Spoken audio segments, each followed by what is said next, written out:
I wanted to talk to you because we are trying to get pregnant, but we haven't discussed a birth plan or the delivery. It's super important to me to have a home birth with a midwife, and I want you to support me in that. Oh sure, right. Let's have our son on the floor with some witches and sticks and see how well that turns out. It's not like that, honey. Midwifery is an ancient and honorable profession. They don't just work in homes either. They have practices in hospitals and birth centers, and sometimes they travel the world providing care to communities in need. Really? What kind of schooling do you even need to have that position? Doctors are in med school for years and years. That's the kind of man I want delivering my son. Okay, well, first of all, who says you're having a boy? Second, doctors can be women too, and third, midwives go to school for years, and some have doctorate degrees in other fields like naturopathic medicine or herbalism. Look, let me explain to you a brief history of midwifery, patriarchy, and modern medicine. I think you might change your tune.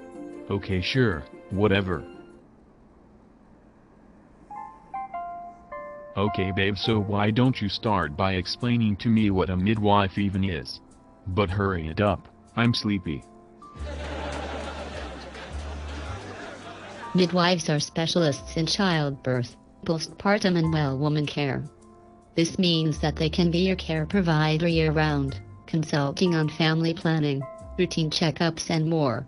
They are trained to deal with the normal progression of labor and then how to intervene if something does go wrong. That's when an obstetrician might come in. Well then, why not have an obstetrician there the whole time? What's the difference? It seems like that's more safe. An obstetrician is a trained surgeon, so they are looking for pathology, even if there isn't any to see. Also, in a hospital setting there is a fear of malpractice.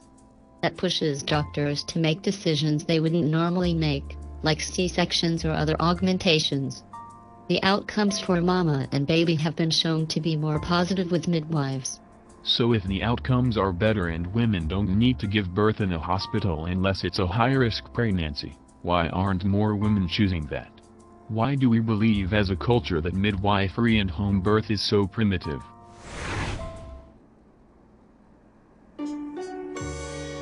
Where am I and who are you?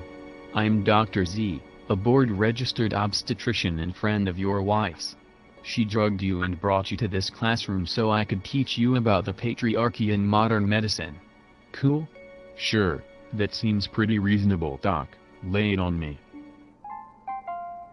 Midwifery has been a practice since ancient times. In ancient Egypt it was considered a legitimate profession.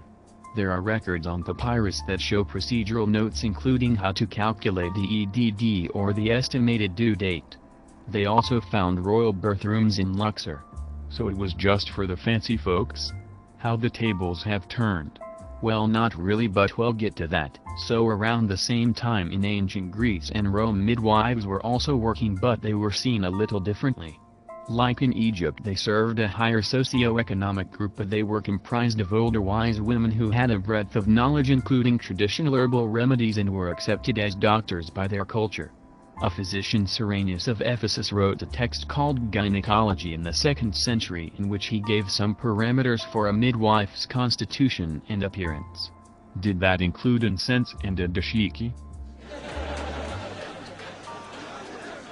No, anyway. He said that a suitable person will be literate, with her wits about her, possessed of a good memory, loving work, respectable, and generally not unduly handicapped as regards her senses, that is, sight, smell, hearing, sound of limb, robust, and, according to some people, endowed with long slim fingers and short nails at her fingertips.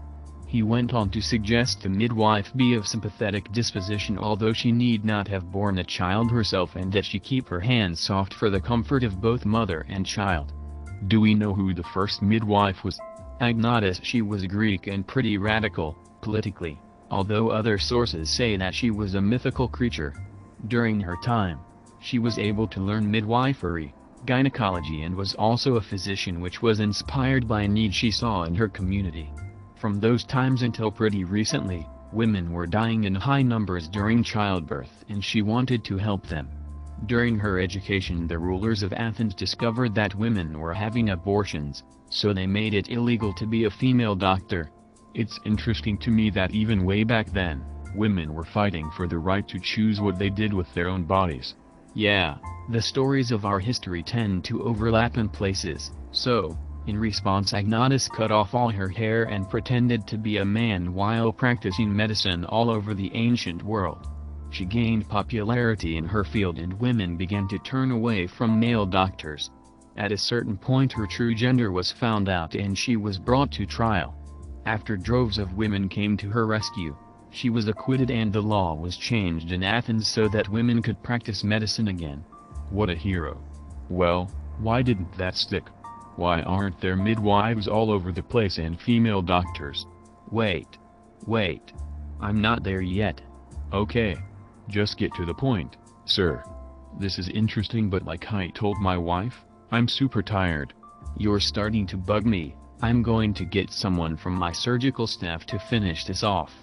Also, I'll be billing your insurance.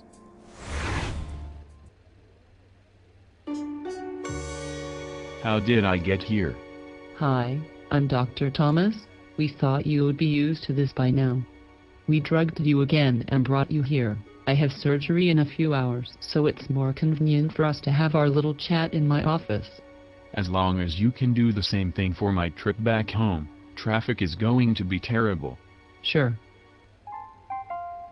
So, when we left off, Dr. Z was telling me about midwifery and obstetrics in ancient times, like Greece and Egypt. What happened after that? Well, if we skip to the Middle Ages, women who were healers were seen as witches. Those women predominantly treated the poor because they really needed the care. Men in power, more specifically the church, were threatened. There was a male-dominated medical profession that was being carved out in Europe, and they used any excuse to get women out of power positions, because the medieval church, with the support of kings, princes and secular authorities, controlled medical education and practice. The Inquisition, witch hunts constitutes, among other things, an early instance of the professional repudiating the skills and interfering with the rights of the non-professional to minister to the poor. Thomas Sass, The Manufacture of Madness. Even today, women who are healers but work outside of the Western medical model are called witches or seen as a little off. Is that where that all stemmed from? That's exactly right. But wait. It got a lot worse. They weren't just calling them names. Witch hunting became a common practice in Western Europe from the 14th to 17th centuries. During this time, the churches in power, Protestant and Catholic, fought violently against female peasants. Again, seeing them as a threat due to their personal and social power. At the height of the hunt, 1,000 witches were murdered a year, sometimes burned at the stake, sometimes nearly wiping out their entire female population.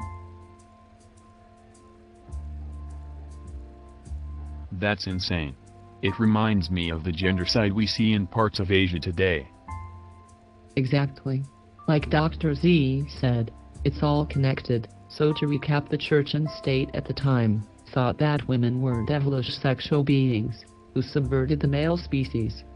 They were accused of communing with the devil when they would meet in groups for any reason, and they were hated for being healers, even if those skills helped people, because going back to the first point, they are devilish sexual beings, so nothing good could come from them. So while all of that was happening, actually even before, there was a new school of university-trained healers, all men, who were creating a new profession and model of care.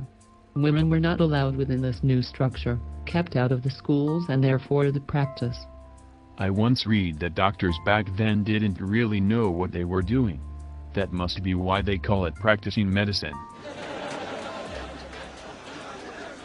But seriously, there was a story that went that the physician to Edward II, who held a bachelor's degree in theology and a doctorate in medicine from Oxford, prescribed for a toothache writing on the jaws of the patient, "In the name of the Father, the Son, and the Holy Ghost, Amen," or touching a needle to a caterpillar and then to the tooth.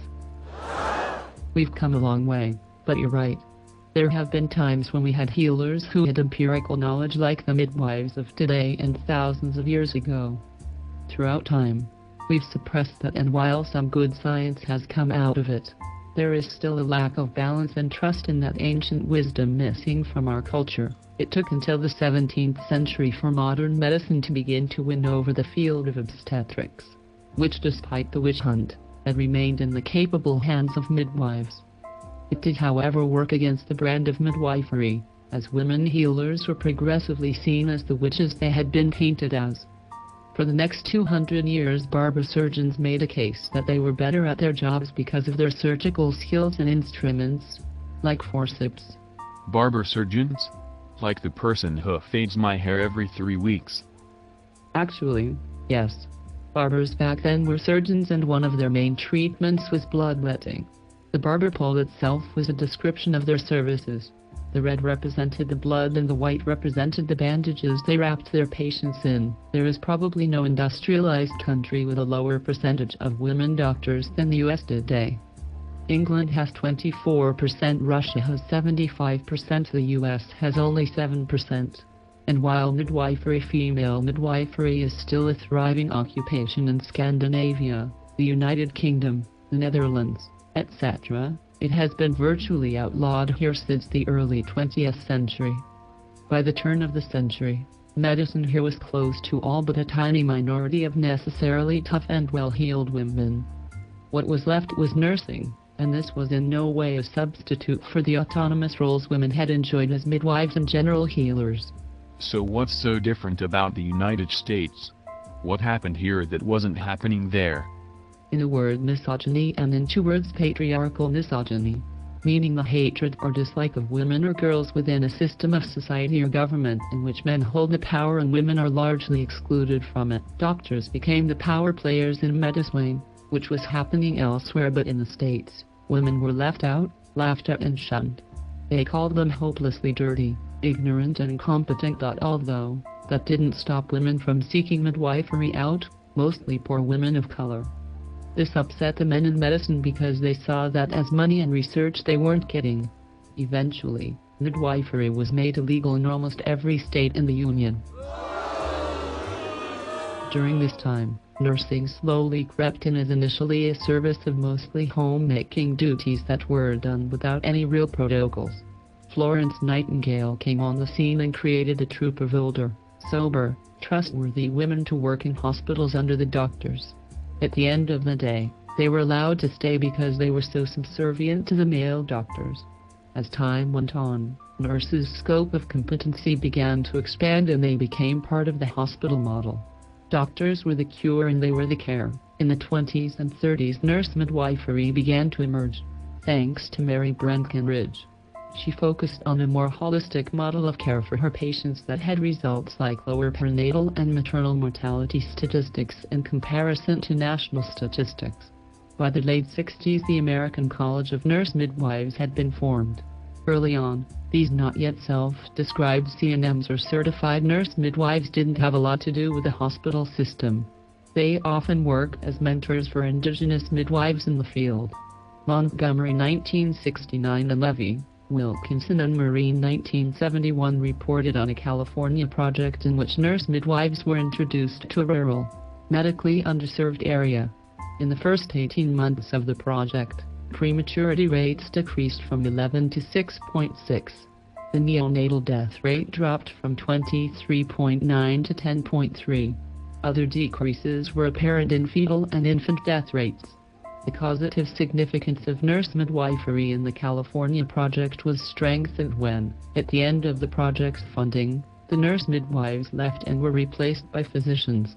During the next 2 years, the prematurity rate rose from 6.6 to 9.8 and the neonatal mortality rate increased from 10.3 to 12.1.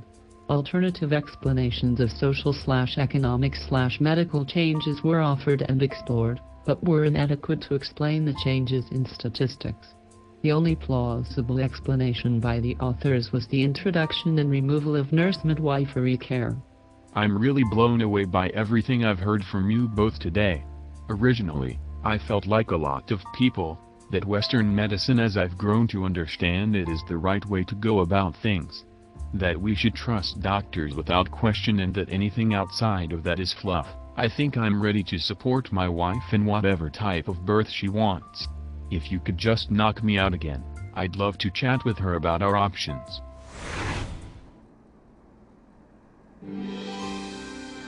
Honey, I'm so happy to be back. I've learned so much about the history of midwifery and medicine, male privilege, our patriarchal society, and maybe even more about the power of general anesthesia. Please tell me more about our options for midwifery care. I'd love to understand what our options are and the differences between them. I'd love to. Thanks for being so open-minded. So being that we're Oregon residents and Portlanders, we live in a region with a spectrum of birth workers at our disposal, open minds about birth outcomes and legislation to give us access to it all. First is the type of midwife you discussed with Dr. Thomas. Certified nurse midwives or CNMs are individuals trained and licensed in both nursing and midwifery. Nurse midwives possess at least a bachelor's degree from an accredited institution of higher education and are certified by the American College of Nurse Midwives. Typically these midwives work within a hospital model or birth center, but they can also attend home births. While they can lack certain types of autonomy, being that they work under a doctor and within a hospital, they have ability to write prescriptions that direct entry midwives do not. They were also able to bill insurance and are seen as a more legitimate model of care by the healthcare industry. In a hospital model, they can work as a collective. This is helpful for self-care and reduction of burnout, but it also means that a woman may not know who she is getting when she goes into labor. Certified professional midwives or CPMs can also be known as a direct entry midwife. Both are individuals trained in midwifery who meet practice standards of the North American Registry of Midwives. Direct entry midwives are an independent individual trained in midwifery through a variety of sources that can include self-study, apprenticeship, a midwifery school, or a college, university program. Both CPMs and DIMs can work in freestanding birth centers or at home births.